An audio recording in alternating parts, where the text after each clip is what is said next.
2, 3, go.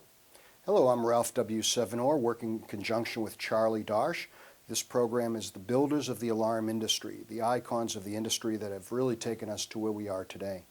We're in Coral Springs, Florida right now, and I'm pleased to introduce Bob Neely and Bob Worthy, friends that have been in the industry for many, many years. Amazing the groundbreaking technologies and concepts that they've brought in. Bob Neely is the second generation in the alarm industry. Bob Worthy originally came from the computer industry. So Bob Neely, can I start with you Yes, and get a history, because you're second generation at this point, right? Yes, I am. My father actually started an alarm company in the 60s. And I was a student in high school. I began working for him in the Now, where's this? in Fort Lauderdale, Florida. And we began to install systems almost by accident. My father had an electronics repair shop, and one afternoon a gentleman that knew him very well walked in and decided he wanted an alarm system. So was it TVs and stereos that he repaired? That type of thing, yes. Right. And so my father protested that he knew nothing about alarm systems. This was 1960. And that was the tube days, I think, right? Yeah, absolutely. Early 60s, 62, 63. Right. And so they began to do research, he and his partner, and they realized that they could do alarm systems, and they bought equipment from a company called Demco, which was out of Sure, Syosset, New York, yeah. And from that point on, we began to install systems, and it became the main business. So he went from a shop to actually field wiring. Yes. Did they do antennas at the time, or were They familiar? did a lot of radio work. Closed circuit television in those days, of course, was very, very, very early in its progeny, but the cameras weighed huge Right. poundage when you haul them up and down ladders. Now, did he keep the business going, the stereo repair business? They actually kept the repair shop going for about a year, but realized that the security business was the place to be. Right. Because it took off. And the 60s was really early for that time. I mean, dry Yes. cell batteries, relay technology back then. Absolutely. And I'm The sure- old Demco 100 panels with wow. a little meter in the key switch. Sure. So, Wow. Wow, that's that's- amazing. Did they communicate to central stations or police stations? Most of them were local. In those days, we didn't have a central station. Of course, wholesale central station business wasn't invented Right, yet. sure. And most of the signaling, in fact, when tape dialers came out, that was quite a big deal, because we were able to get a signal. So you on cut your telephone. teeth in the alarm industry virtually. Yes, sir. That's amazing. Yeah, absolutely. Amazing. Almost by accident. Boy, that's fantastic. Second generation. Yes, sir. Fantastic. Bob Worthy. Yes, You, sir. you go way back also. You go back to Michigan, right? Actually, yes. I came out of Michigan. The wife and I had a small residential building company in northern Michigan. And the economy in the late 70s basically drove us out of that business to seek other employment. Raising a family and whatnot was very much necessary.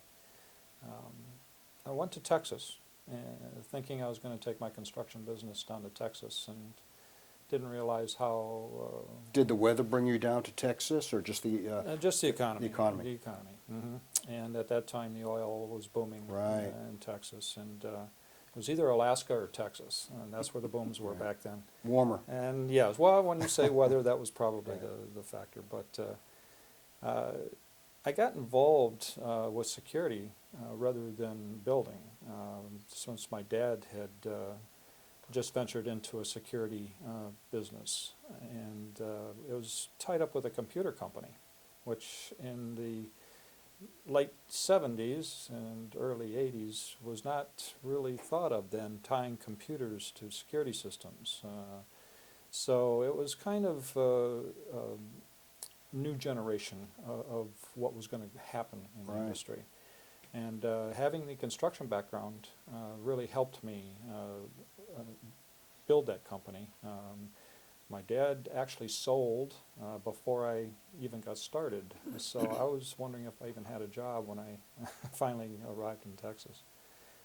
But my construction background helped me How did build you? that company. It's interesting because, as Bob was saying, Bob Neely, he came about it, and they went to a Demco or some of the.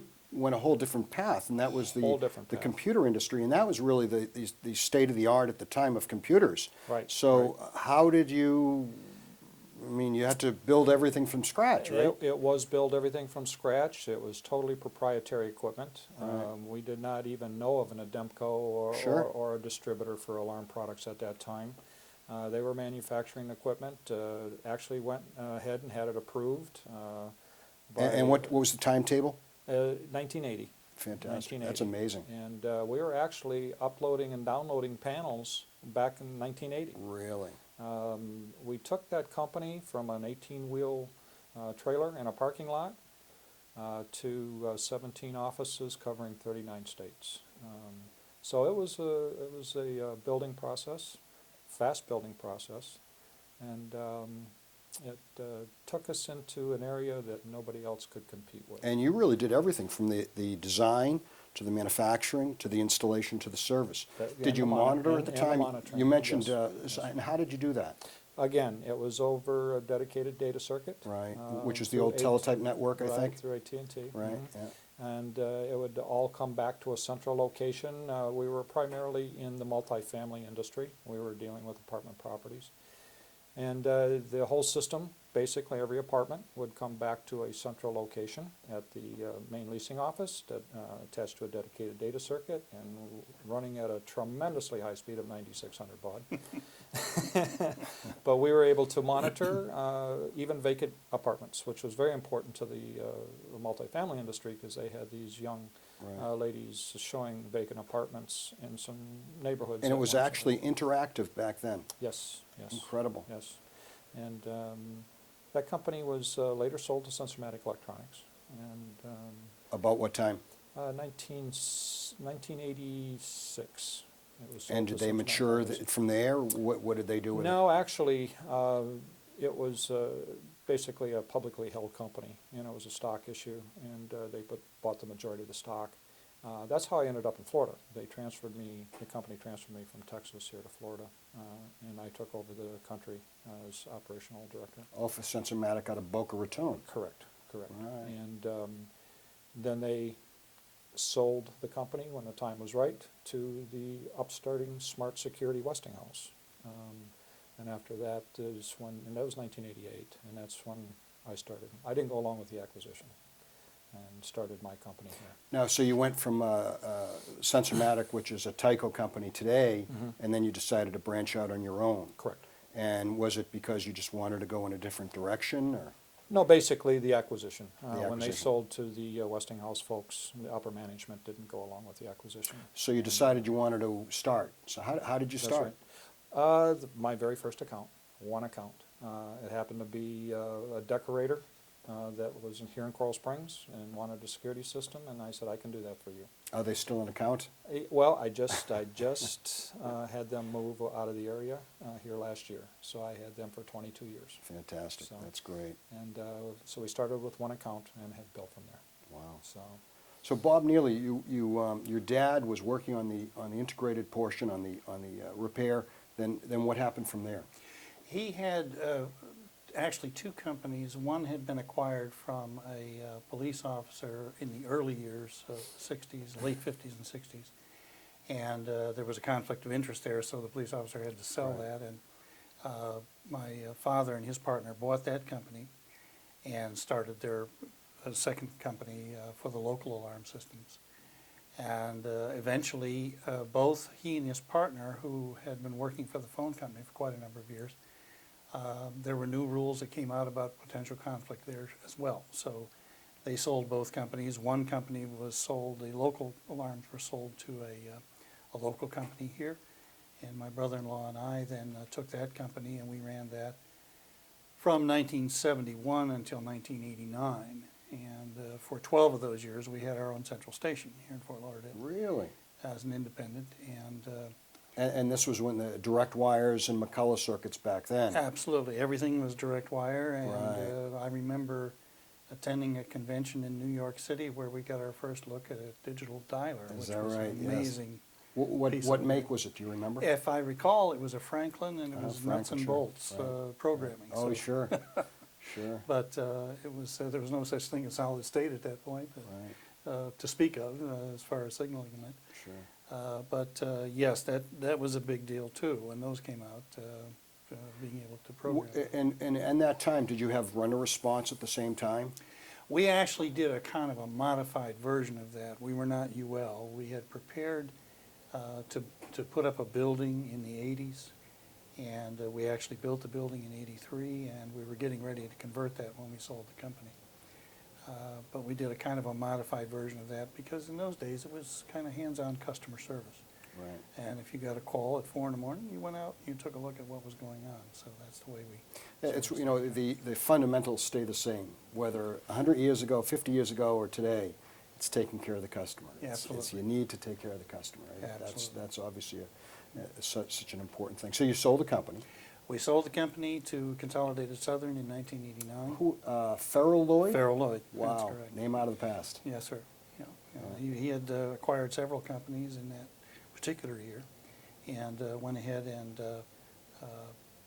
had sent those up, which eventually was evolved into Century Security in Clearwater. Right, John Rooney. John I Rooney, believe. Right. that's correct. Right, wow. So, And then that went on to the Entergy, I think, right? I believe so. Yes. Entergy, and then eventually to Tyco. Yes, Tyco eventually bought that. Interesting.